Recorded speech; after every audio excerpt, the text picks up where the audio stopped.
Hello students, in the previous lecture we have completed about digestion in buccal cavity. Second point we have completed digestion in stomach, and last point we have seen digestion in small intestine. And remember here, while discussing digestion in small intestine, we have discussed last point, that is most of the digestion is completed in small intestine. Most of the digestion means not complete digestion, it is carried out by small intestine, but major digestion process it is completed in small intestine, and that is why our next heading is digestion in large intestine. But remember here, before this we have also seen that digestive activities they are carried out by mouth, then by stomach, and then by small intestine, and only a partial digestive activities. मी शब्द काय वापरतो बरोबर का? Only a partial digestive activities they are carried out by large intestine, and that is why our heading is digestion in large intestine. म्हणजे फक्त एक fraction म्हणूया किंवा partial digestive activities large intestine मध्ये काय केल्या जातात, कॅरी आउट केल्या जातात. आता आपला जो एलिमेंटरी कॅनॉल आहे, एलिमेंटरी कॅनॉल मध्ये आपण पाहिलं स्मॉल इंटेस्टाइन पाहिलं. काय पाहिलं? Small intestine. आता इकडे लक्ष द्या. We have seen small intestine, it is having three parts. First part it is called as duodenum. Then second part it is called as jejunum, and third part it is called as ileum. Third part it is called as ileum. Then another point, that is a large intestine. That is a large intestine. Large intestine also it is having three parts. See, first part it is called as cecum. Then second part it is called as colon, and third part it is called as rectum. It is called as rectum. आता इथे बघा, small intestine ची आपण पाहिली होती length जास्त आहे. काय?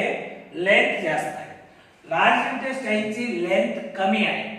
तरी सुद्धा आपण याला लार्ज इंटेस्टाइन का म्हणतो? लेंथ जास्त असताना सुद्धा याला आपण स्मॉल इंटेस्टाइन का म्हणतो?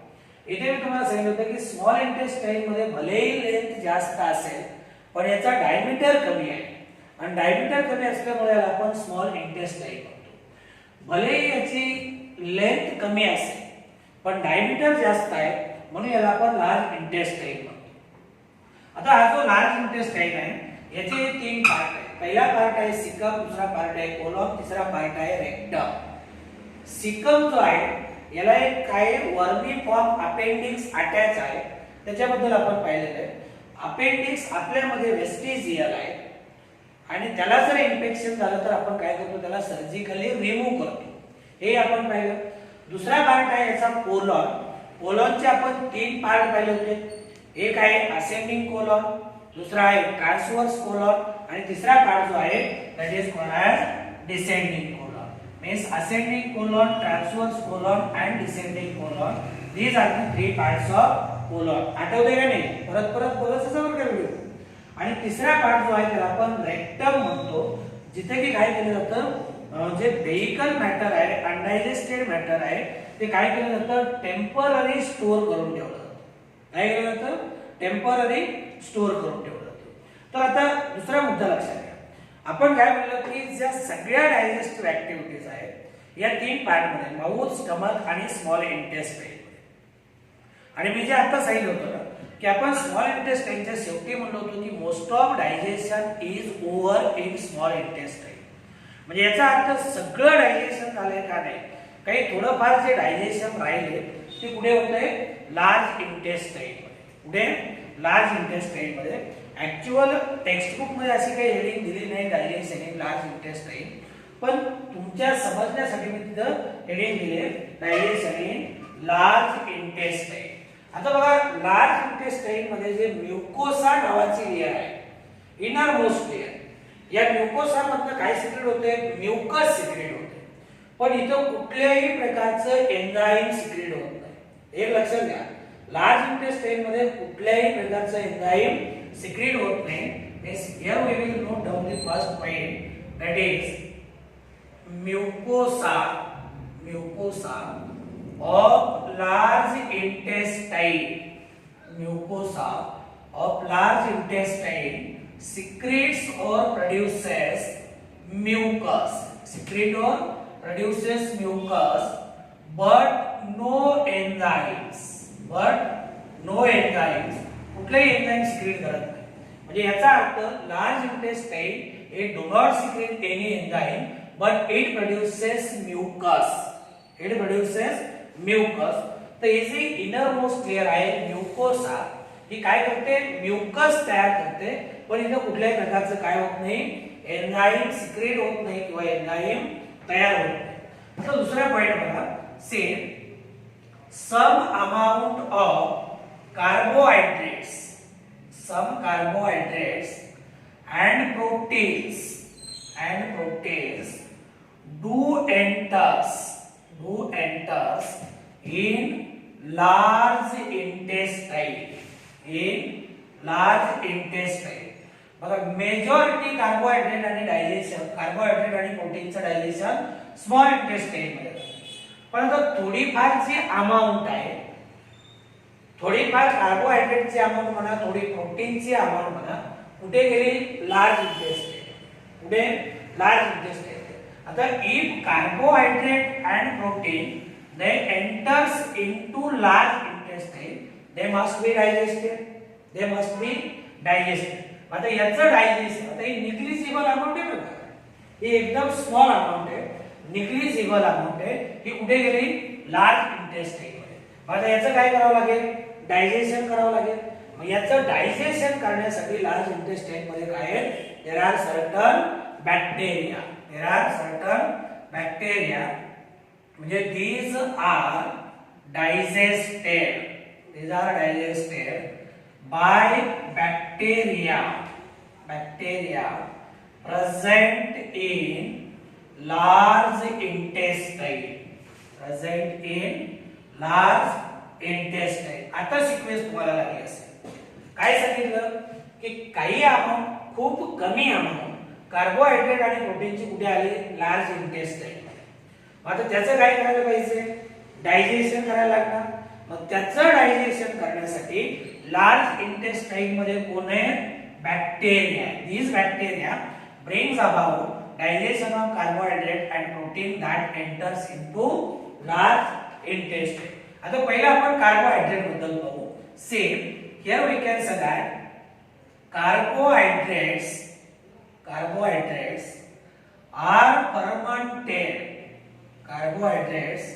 are fermented by bacteria or by bacterial action,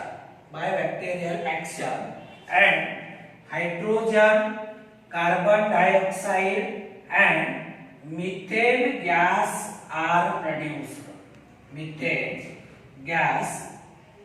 are produced. याचं काय झालं, फर्मेंटेशन झालं. आता फर्मेंटेशन म्हणजे ब्रेकडाऊन. म्हणजे काय, ब्रेकडाऊन किंवा याला आपण डिकम्पोजिशन म्हणूया. बॅक्टेरियाच्या मदतीने काय झालं, या कार्बोहायड्रेटचं लार्ज इंटेस्टाइन मध्ये डिकम्पोजिशन झालं, ब्रेकडाऊन झालं, आणि हे जे बॅक्टेरिया ते अनएरोबिक बॅक्टेरिया आहे. म्हणजे these bacteria they do not require oxygen. कुठले बॅक्टेरिया, अनएरोबिक बॅक्टेरिया. म्हणजे लार्ज इंटेस्टाइन मध्ये जे अनएरोबिक बॅक्टेरिया आहेत ते काय करतात, कार्बोहायड्रेटचं डिकम्पोजिशन घडवून आणतात, कार्बोहायड्रेटचं ब्रेकडाऊन घडवून आणतात. आणि जेव्हा कार्बोहायड्रेटचं ब्रेकडाऊन होईल तेव्हा हायड्रोजन, कार्बन डायऑक्साइड आणि मिथेन सारखे गॅस तयार होतात. काय होतात, हायड्रोजन, कार्बन डायऑक्साइड आणि मिथेन तयार होतात. राहिला मुद्दा कुणाचा, प्रोटीनचा. आता प्रोटीन बद्दल जर पाहिलं तर say proteins are digested in large intestine and produces and produces end products. They produces end products like indole, then another one is catole, and third one that is called as hydrogen sulfide. आता एक लक्षात घ्या, जेव्हा आपण end product ही term वापरतो, काय म्हणतोय end product, तेव्हा त्याचं फर्दर काय होणार नाही, डायजेशन होणार नाही. आलं लक्षामध्ये? जसं आपण समजा कार्बोहायड्रेटचं एक्झाम्पल घेतलं, मी जर म्हणलं की कार्बोहायड्रेटचं डायजेशन झाले, मग एंड प्रॉडक्ट कुठले तयार होते, समजा ग्लुकोज आणि फ्रुक्टोज, ग्लुकोज आणि फ्रुक्टोज. आता यांना आपण एंड प्रॉडक्ट का म्हणतो, कारण यांना परत आणखी तोडता येणार नाही. आपण कार्बोहायड्रेटचं डायजेशन झालं म्हणजे कार्बोहायड्रेट तोडला, कशामध्ये तोडला, ग्लुकोज आणि फ्रुक्टोज मध्ये. आता हे झाले एंड प्रॉडक्ट. आता यांना परत तोडता येते का, नाही, म्हणून यांना म्हणायचं एंड प्रॉडक्ट. दुसरं एक्झाम्पल घ्या प्रोटीनचं. कुणाचं, प्रोटीनचं. आता प्रोटीनला आपण तोडलं, पॉलीपेप्टाइड तयार झाले, पॉलीपेप्टाइड परत तोडले, डायपेप्टाइड तयार झाले, डायपेप्टाइडला तोडलं, अमायनो ऍसिड तयार झाले. म्हणजे प्रोटीनचे एंड प्रॉडक्ट कोण आहे, अमायनो ऍसिड्स. कोण आहे, अमायनो ऍसिड. आता याला परत तोडता येईल का अमायनो ऍसिडला, नाही, याला सिंपल फॉर्म मध्ये कन्वर्ट करता येणार नाही. तर इथे त्याला आपण एंड प्रॉडक्ट्स म्हणतो. तर माझा मुद्दा काय आहे की प्रोटीनचं डायजेशन लार्ज इंटेस्टाइन मध्ये झालं, काय एंड प्रॉडक्ट तयार होतात. हे एंड प्रॉडक्ट म्हणजे इंडोल, स्कॅटोल आणि हायड्रोजन सल्फाइड. इंडोल, स्कॅटोल आणि hydrogen sulfide. And remember here these substances are reserved for odor of faces. Say these are reasons for odor of faces. Odor of faces म्हणजे फेसेसचा जो वास येतो, फेसेस म्हणजे काय, undigested waste matter, undigested waste matter. तर त्याचा जो वास येतो, आलं लक्षामध्ये, तर तो कुणामुळे, इंडोल, स्कॅटोल आणि हायड्रोजन सल्फाइड. तुम्ही बघा पर्टिक्युलरली जर आपण खेडेगावामध्ये पाहिलं तर खेडेगावामध्ये सकाळची जी सोय असते ती कुठे असते, गावाच्या बाहेर रस्त्याच्या बाजूला. आपण जसंही गावात शिरायला लागलो की आपण नाकाला हातरुमाल बांधतो, कारण याचा घाण म्हणजे वास घेता येतो.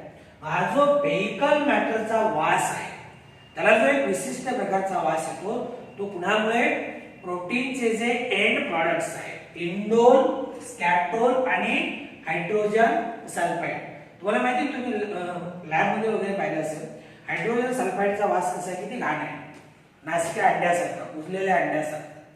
तर या एंड प्रॉडक्ट मुळे एक विशिष्ट प्रकारचा ओडर कुणाला मिळतो, व्हेइकल मॅटरला. Then there is another point, that is these bacteria also helps in synthesis of vitamins like vitamin B and vitamin K. म्हणजे जे लार्ज इंटेस्टाइन मध्ये बॅक्टेरिया आहेत त्यांची जशी ब्रेकडाऊन ऍक्टिव्हिटी आहे, जसे बॅक्टेरिया डायजेशन मध्ये मदत करतात कार्बोहायड्रेट आणि प्रोटीनच्या, तसे हे बॅक्टेरिया काय करतायत, विटॅमिन बी आणि विटॅमिन के सिंथेसाइज करतायत, म्हणजे तयार करतायत. काय करतायत, they also synthesize vitamin B as well as vitamin K. आता इथपर्यंत लक्षात आलं. आपण काही पाहिलं नाही आता, काय पाहिलं, फक्त पाहिलं की पार्शियल डायजेशन कुठे होतंय, लार्ज इंटेस्टाइन मध्ये. आणि ते कुणाचं, जे थोडेफार अमाउंट कार्बोहायड्रेट आणि प्रोटीनची लार्ज इंटेस्टाइन मध्ये येते, याचं डायजेशन कोण करून आणते, बॅक्टेरिया. कार्बोहायड्रेटचं डायजेशन झालं, काय तयार झालं, म्हणजे काय बाहेर पडलं, हायड्रोजन, कार्बन डायऑक्साइड आणि मिथेन गॅस. आणि प्रोटीनचं डायजेशन झालं, इंडोल, स्कॅटोल आणि हायड्रोजन सल्फाइड. आणि या घटकामुळे काय झालं, व्हेइकल मॅटरला विशिष्ट प्रकारचा वास येतो किंवा त्याची घाण सुटते. तो ओडर कुणामुळे, या तीन घटकामुळे, इंडोल, स्कॅटोल आणि हायड्रोजन सल्फाइड. आता एक सिंथेटिक रोल आहे बॅक्टेरियाचा. बॅक्टेरिया जे लार्ज इंटेस्टाइन मध्ये आहे ते काय करतात व्हिटॅमिन बी आणि व्हिटॅमिन के तयार करतात. आलं लक्षामध्ये. आता बघा पुढचा पॉइंट आणखी आपल्याला महत्त्वाचं काय व्हायचंय की see next point it is essential that digestive enzymes and juices are secreted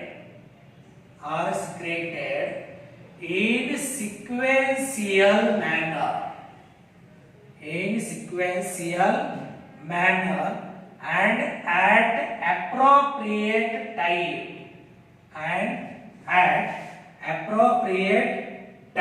आता याचा अर्थ काय की जे डायजेस्टिव्ह एन्झाईम आणि डायजेस्टिव्ह ज्यूस तयार होतात हे सिक्वेन्शियल मॅनर म्हणजे बाईल ज्यूसचा एक सिक्वेन्स आहे. आलं लक्षामध्ये. बाईल ज्यूस असेल पॅनक्रियाटिक ज्यूस असेल हे कधी सिक्रेट होतील जेव्हा फूड मटेरियल कुठे येईल स्मॉल इंटेस्टाइन मध्ये. आलं लक्षामध्ये. जेव्हा फूड मटेरियल स्टमक मध्ये येईल तेव्हा काय सिक्रेट होईल गॅस्ट्रिक ज्यूस. काय सिक्रेट होईल गॅस्ट्रिक ज्यूस. म्हणजे याचा अर्थ बाईल ज्यूस किंवा पॅनक्रियाटिक ज्यूस याच्या अगोदर कोण सिक्रेट होणार गॅस्ट्रिक ज्यूस. कोण सिक्रेट होणार गॅस्ट्रिक ज्यूस. म्हणजे असं नाही की स्टमक मधनं फूड मटेरियल पुढे स्मॉल इंटेस्टाइन मध्ये गेले आणि नंतर गॅस्ट्रिक ज्यूस सिक्रेट झाला. जमेल बिलकुल नाही.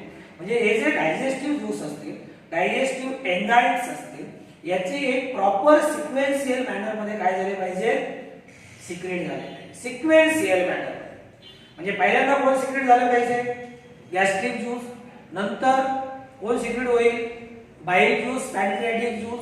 नंतर इंटेस्टाइनल ज्यूस. आलं लक्षामध्ये. हे एक प्रॉपर सिक्वेन्स असते आणि अप्रोप्रिएट टाइम मध्ये त्याच वेळी जेव्हा फूड मटेरियल स्टमक मध्ये येईल तेव्हा गॅस्ट्रिक ज्यूस सिक्रेट झाला पाहिजे. जेव्हा फूड मटेरियल स्मॉल इंटेस्टाइन मध्ये येईल तेव्हा तुमचा बाईल ज्यूस असेल पॅनक्रियाटिक ज्यूस सिक्रेट झाले पाहिजे.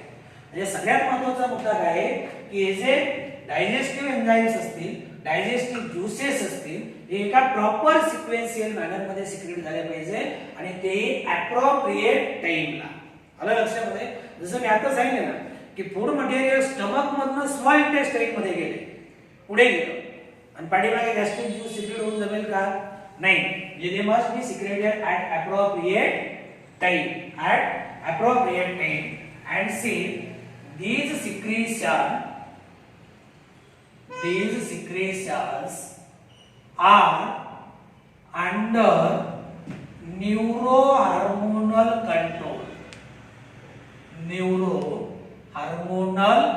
control.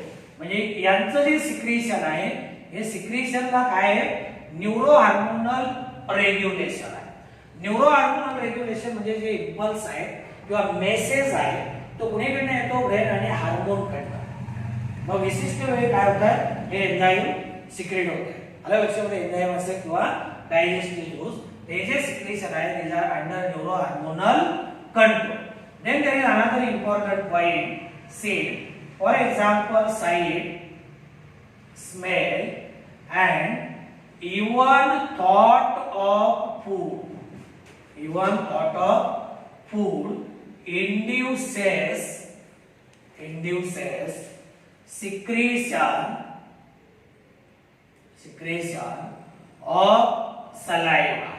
Induces secretion of saliva.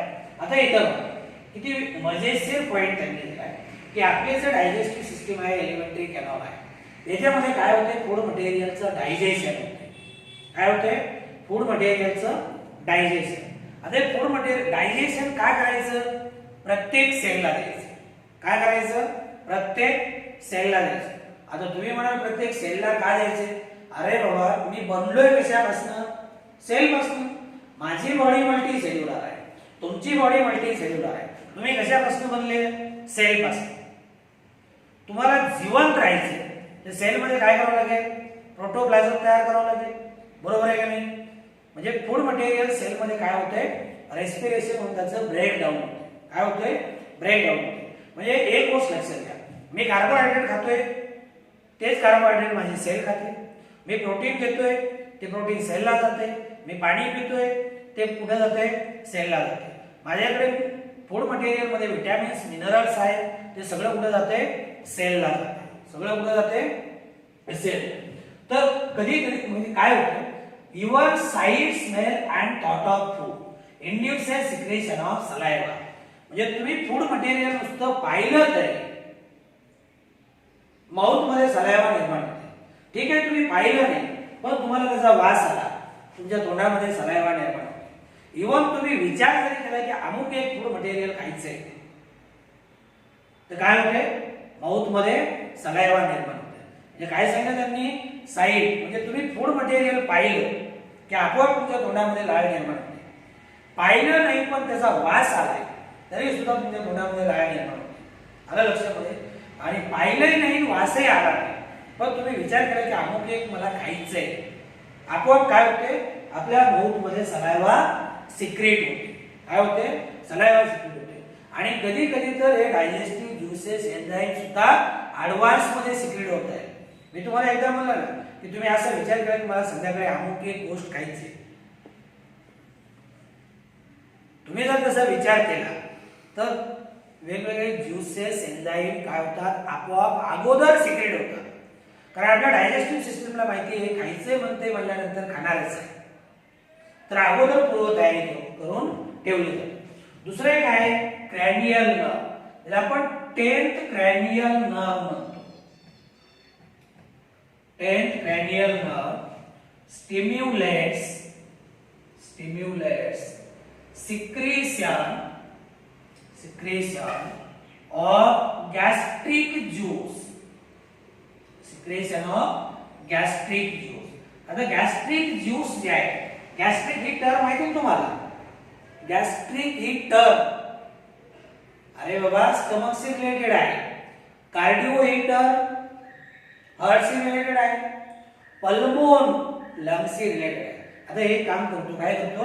आता हा व्हिडिओ झाला ना, पुढचा एक व्हिडिओ जो आहे, आता याच्या नंतरचा जो व्हिडिओ आहे, या व्हिडिओ मध्ये तुम्हाला अगदी बायोलॉजी मधली ABCD शिकवून टाकतो. एकदा मी जसं सुरुवातीला म्हणलं होतं ना, नंतर तुम्हाला काही गोष्टी सांगेल.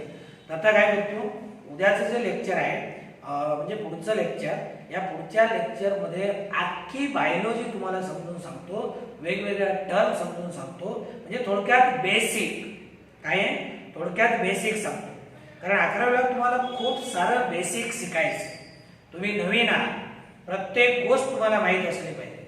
आणि एकदा का मी तुम्हाला आता सगळं बेसिक सांगून टाकलं, 11वीला एकदा का तुम्ही शिकले की परत तुम्ही 12वीला मला शिकवायला लागणार. सर हे असं आहे, असं नाही, हे असं नाही, हे असं. म्हणजे 11वीला तुम्हाला मी शिकवलं आणि 12वीला तुम्ही मला शिकवलं. मला लक्षामध्ये? तर पुढच्या व्हिडिओमध्ये आपण काय करतो, अगदी सगळे बेसिक, म्हणजे तुम्हाला बायो अजिबात अवघड वाटतं.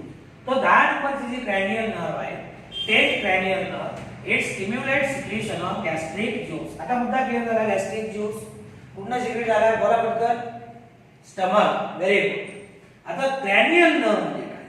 नर्व तुम्हाला माहिती आहे, नर्व म्हणजे याला आपण काय म्हणतो? चेतापेशी.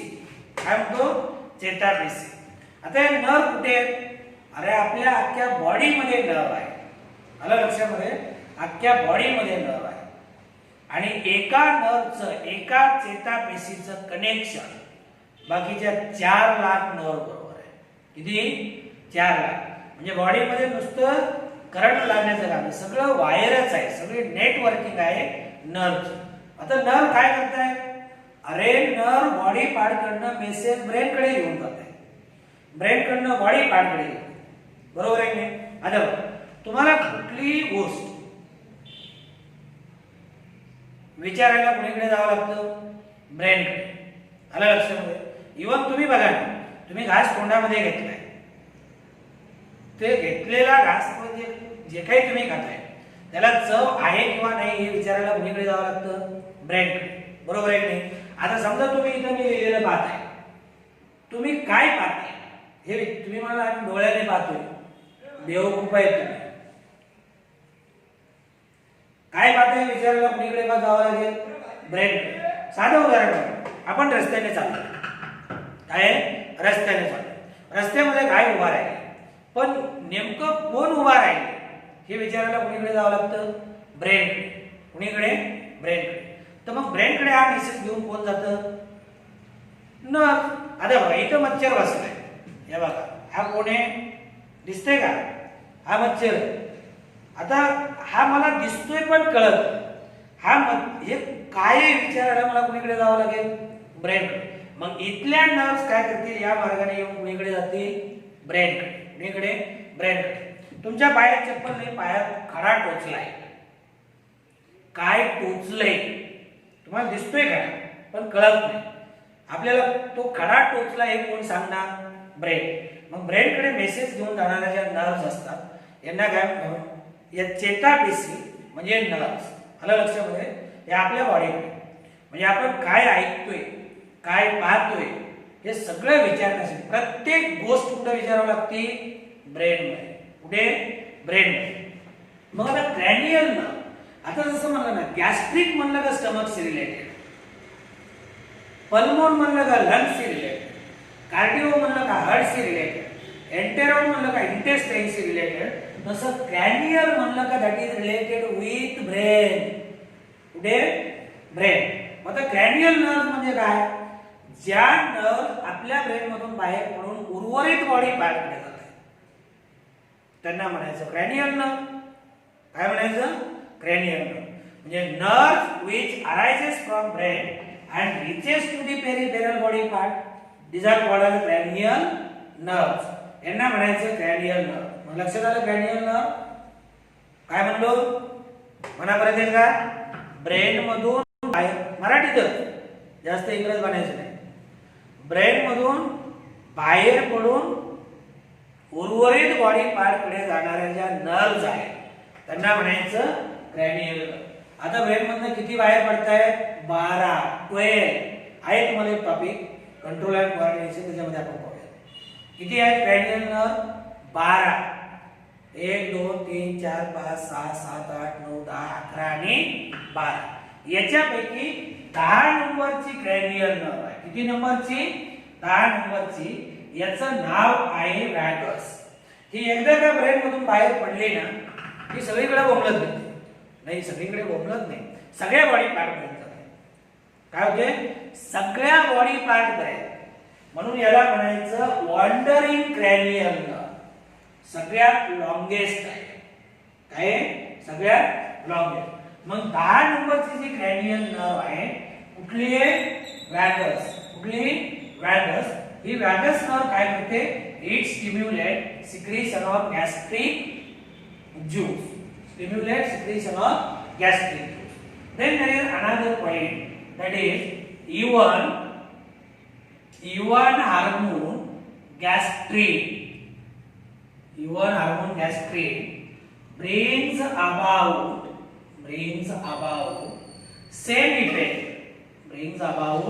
same effect. परत टर्म आली कुठली? गॅस्ट्रिक. सांगा मग कशाशी रिलेटेड असणार आहे? गॅस्ट्रिक स्टमकशी. मग काय सिक्रेट करणार? Gastric juice. म्हणजे 10 नंबरची क्रॅनियल नर्व काय करते? गॅस्ट्रिक ग्लँडला जर गॅस्ट्रिक ज्यूस सिक्रेट करण्यासाठी स्टिम्युलेट करते. तसं इथे एक हार्मोन सिक्रेट होते ज्याला आपण गॅस्ट्रिन म्हणतो. हे गॅस्ट्रिन सुद्धा काय करते? It stimulate secretion of gastric juice. म्हणजे आता काय लक्षात आलं तुमच्या? 10 नंबरची क्रॅनियल नर्व आणि हार्मोन. स्टमक म्हणला हार्मोन, गॅस्ट्रिक, दोन्हीचा रोल सेम आहे. कुठला? Secretion of gastric juice. Secretion of gastric. तर हे झालं डायजेशन इन लार्ज इंटेस्टाइन. आलं लक्षामध्ये? मग बघा काय काय पाहिलं परत एकदा बघा. काय काय सांगितलं तुम्हाला की डायजेशन ऍक्टिव्हिटी ज्या आहेत लार्ज इंटेस्टाइन मध्ये खूप कमी आहेत, पार्शियल आहेत, नसल्यासारख्या आहेत. पण थोडंफार डायजेशन होतं तर आपल्याला पाहावं लागणार आहे. आपण पाहिलं की लार्ज इंटेस्टाइन मध्ये जी म्युकोसा नावाची लेयर आहे तिथे ज्या म्युकोसल सेल आहे त्याच्यामधनं म्युकस सिक्रेट होतो पण एन्झाईम सिक्रेट होत नाही. मुद्दा क्रमांक 1. मुद्दा क्रमांक 2. थोडीफार कार्बोहायड्रेटची अमाऊंट आणि प्रोटीनची अमाऊंट लार्ज इंटेस्टाइन मध्ये जाते. मग तिथे त्याचं डायजेशन कोण करणार? लार्ज इंटेस्टाइन मधले बॅक्टेरिया. मग कार्बोहायड्रेटचं डायजेशन झालं, काय तयार झालं? काय बाहेर पडलं? Hydrogen gas, carbon dioxide gas, methane gas बाहेर पडले. प्रोटीनचं डायजेशन झालं, एंड प्रॉडक्ट काय तयार झाले? इंडोल, स्कॅटोल आणि हायड्रोजन सल्फाइड. ते पेइकल मॅटर मध्ये मिक्स झाले, त्याच्यामुळे पेइकल मॅटरला विशिष्ट प्रकारचा वास, घाण वास येतो. आणि हे बॅक्टेरिया काय करतायत? डायजेशन करताना विटॅमिन बी आणि विटॅमिन के सारखे विटॅमिन सिंथेसाइज करतायत. काय करतायत? सिंथेसाइज करतायत. दुसरी गोष्ट आपण पाहिलं की जेवढे काही समजा एन्झाईम्स असतील, डायजेस्टिव्ह ज्युसेस असतील, तर ओव्हरऑल पाहतो बरं आपण सगळीकडे, तर एका सिक्वेन्शियल मॅनर मध्ये सिक्रेट झाले पाहिजे. काय झाले पाहिजे? सिक्वेन्शियल मॅनर मध्ये सिक्रेट झाले पाहिजे.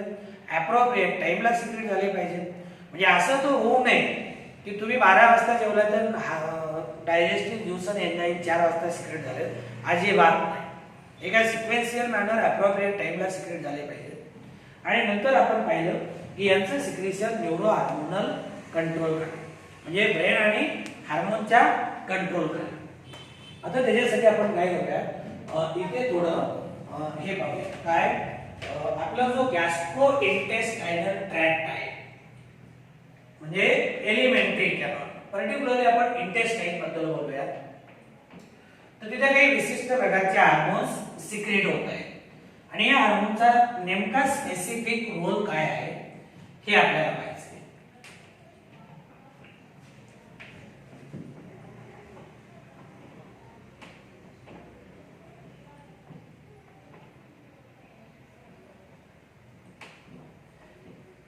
Now we will discuss about the hormones of intestinal mucosa. किंवा तुम्ही गॅस्ट्रो इंटेस्टायनल ट्रॅक्ट म्हटले तरी काही अडचण नाही. Hormones of intestinal mucosa.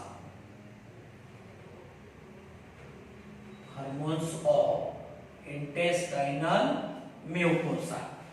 आता ऍक्च्युअल याच्यामधनं 4 हार्मोन सिक्रेट होत आहेत, पण एक हार्मोन आपण अगोदरच पाहिले ते म्हणजे गॅस्ट्रिन, स्टमक मध्ये सिक्रेट होते. कुठलं? गॅस्ट्रिन. तर मग आता उरलेले 3 हार्मोन आपल्याला पाहिजे. अगदी सिंपल रोल आहे त्यांचा, 2 मिनिटांमध्ये सांगतो. तर say here we can say that intestinal mucosa, intestinal mucosa, it produces hormones like, say, first hormone that is called as secretin, second hormone cholecystokinin, short मध्ये लिहिले cholecystokinin, आणि तिसरं जे हार्मोन आहे this one is called as GIP. GIP म्हणजे that is called as gastric inhibitory peptide. काय म्हणतो? gastric inhibitory peptide. त्याचं लॉंग फॉर्म सांगतो तुम्हाला. Same first one that is called as CCK, याला म्हणायचं cholecystokinin. कुठनं सिक्रेट होते? इंटेस्टाइनल म्युकोसा. आणि GIP that is called as gastric inhibitory peptide. gastric inhibitory peptide. आता इनहिबिटरी रोल आहे याचा, आणि नाव काय? गॅस्ट्रिक. म्हणजे याचा अर्थ काय करणार? हे जे गॅस्ट्रिन नावाचं हार्मोन आहे ना, याचं सिक्रेशन इनहिबिट करणार, याचं सिक्रेशन होऊ देणार नाही. तर इंटेस्टाइनल म्युकोसा मधून हे 3 हार्मोन तयार होत आहेत. एक आपण अगोदर पाहिले, म्हणजे एकूण 4. पण आता एवढं लक्षात ठेवा, सिक्रेटिन, कोलेसिस्टोकायनिन आणि गॅस्ट्रिक इनहिबिटरी पेप्टाइड. आता याच्यामध्ये जे सिक्रेटिन आहे, से secretin inhibits secretion of gastric juice. Inhibits secretion of gastric juice, म्हणजे गॅस्ट्रिक ज्यूसचं सिक्रेशन इनहिबिट करते. आलं लक्षामध्ये? कारण स्टमक मधली डायजेस्टिव्ह ऍक्टिव्हिटी काय झाली? संपली. काय झाली? संपली. Then say it stimulate secretion of bile juice, then pancreatic juice and intestinal juice. आता इथे बघा कुणाचं सिक्रेशन स्टॉप केलं सिक्रेटिनने? Gastric juice. आलं लक्षात? कारण फूड कुठे आले? Large small intestine. मग आता इथे गरज कोणाची? बाईल ज्यूस, पॅनक्रियाटिक ज्यूस आणि इंटेस्टाइनल ज्यूस. म्हणजे ही जी सिक्रेटिन नावाचा हार्मोन आहे, inhibit secretion of gastric juice but stimulate secretion of बाईल ज्यूस, पॅनक्रियाटिक ज्यूस आणि इंटेस्टाइन. बाईल ज्यूस माहिती ना कुठं सिक्रेट झालं? कुठनं? अरे लिव्हर मधनं. पॅनक्रियाटिक ज्यूस पॅनक्रियाज मधनं. इंटेस्टाइनल ज्यूस अरे बाबा इंटेस्टाइन मध्ये ज्या म्युकस ग्लँड आहे याच्यामधनं म्युकस सिक्रेट होतो. तिथं डायजेस्टिव्ह एन्झाईम सिक्रेट होतात. म्युकस आणि डायजेस्टिव्ह एन्झाईमला मिळून काय म्हणतो? Intestinal juice. पाहिले नाही आपण? हा पाहिले. चला पुढचा मुद्दा. पुढचा हार्मोन कुठले? CCK, that is cholecystokinin. brings about similar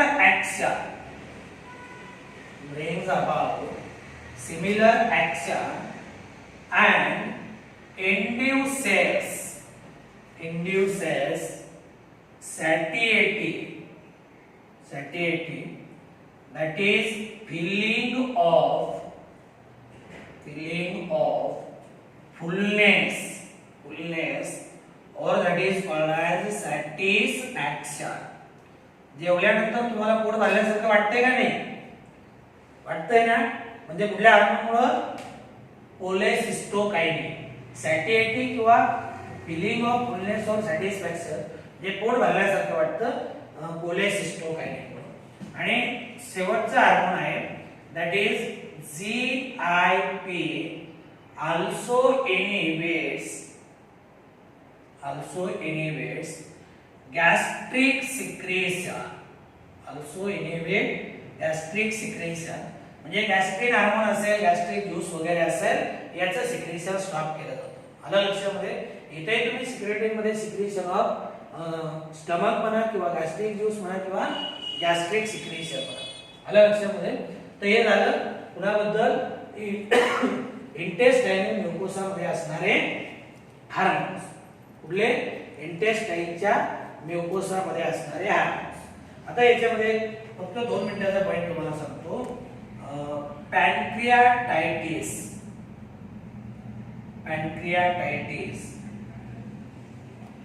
आता एक लक्षात घ्या, जेव्हा आपण कुठलाही वर्ड त्याच्या पाठीमागे TIS किंवा IS लावतो तेव्हा सूज म्हणतो त्याला. काय म्हणतो? सूज. आता तुम्हाला सांगतो सगळं त्याच्यात आहे. तर इथं मग इथं पॅनक्रियाटायटिस म्हणजे याचा अर्थ काय? आपला जो पॅनक्रियाज आहे याच्यावरती सूज येणे आणि त्याच्यामुळे त्याचं इन्फ्लेमेशन होणे, that is called as pancreatitis. May say inflammation of pancreas is called pancreatitis. It is called as pancreatitis. सरळ लक्षात ठेवा, मराठीमध्ये लक्षात ठेवा, तुम्हाला समजलं लक्षात ठेवा. आलं लक्षामध्ये? काय सांगितलं? पॅनक्रियाज वरती सूज येणे, that is called as pancreatitis. And say this pancreatitis it occurs due to